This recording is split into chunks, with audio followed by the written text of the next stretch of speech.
Desde os anos 30 que se efetuam experiências de produção de seres idênticos, obtidos por cisão gemelar artificial, modalidade esta que se pode impropriamente definir clonagem.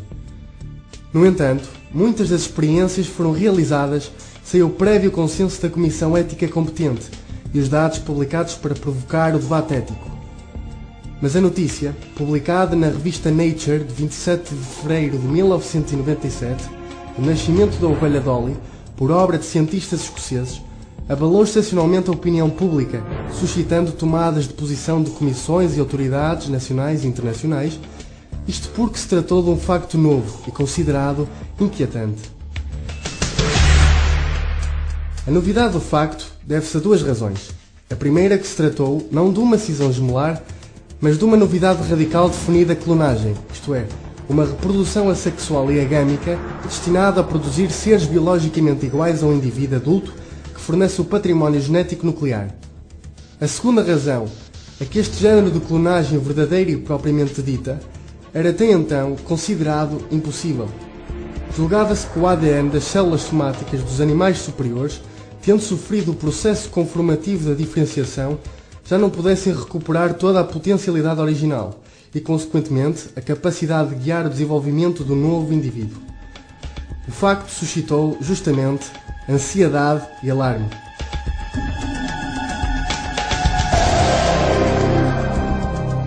Mas depois de uma primeira fase de unânime oposição, levantaram-se algumas vozes querendo chamar a atenção para a necessidade de garantir a liberdade da investigação e de não exorcizar o progresso, chegando mesmo a fazer a previsão de uma futura aceitação da clonagem por parte da Igreja Católica.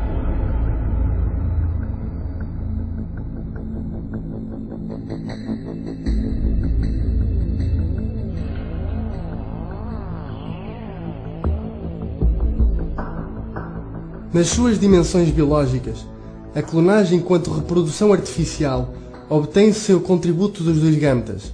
Trata-se, portanto, de uma reprodução assexual e agâmica.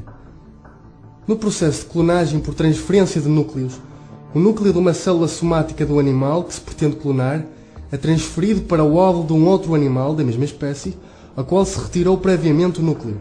Dado que o núcleo da célula somática traz todo o património genético, o indivíduo obtido possui a identidade genética do doador do núcleo. É esta correspondência genética essencial com o doador que faz com que o novo indivíduo seja a réplica somática ou a cópia dele, uma vez que possui exatamente a mesma estrutura corpórea.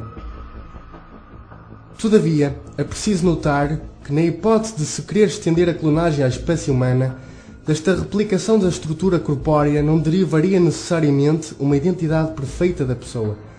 A alma espiritual, constitutiva e essencial de cada sujeito, pertence à espécie humana. Não pode ser gerada pelos pais, nem ser produzida pela fecundação artificial, nem ser clonada. Além disso, o desenvolvimento psicológico, a cultura e o ambiente levam sempre a personalidades diferentes. Este é um facto bem conhecido no caso dos gêmeos, cuja semelhança não significa identidade.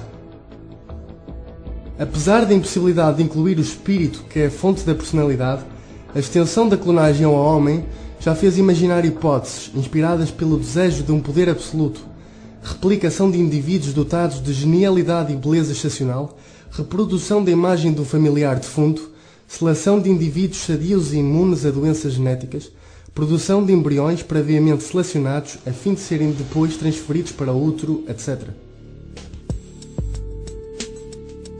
Apesar dos grandes avanços, a clonagem recebe um juízo negativo, ainda no que diz respeito à dignidade da pessoa clonada. Esta prática pode levar a um sofrimento radical do clone, cuja identidade psíquica corre o risco de ser comprometida pela presença do seu outro. Mas, um espécime assim correria sérios riscos de ser maltratado, discriminado e até abusado.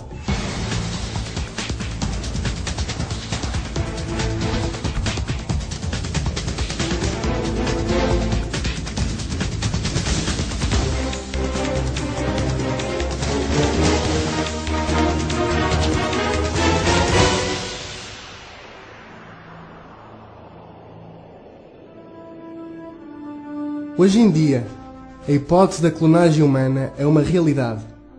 Milhões de estudantes na área de ciências analisam e estudam essa hipótese. Tudo se deve ao desenvolvimento em flecha de dois termos verdadeiramente implacáveis: técnica e a ciência. O progresso é inevitável, o saber insaciável, e é por isso que receio o futuro.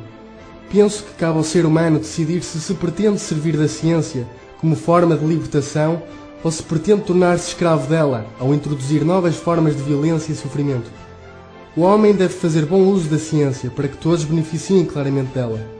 A sua pesquisa não deve esquecer valores éticos como a dignidade humana. Além disso, quereremos nós que o homem se torne um produto industrial? Qual será então o papel da concepção da vida como dom do amor no meio de tudo isto? São estes os temas discutidos pela bioética e é ela que trava as mais duras batalhas pela dignidade humana.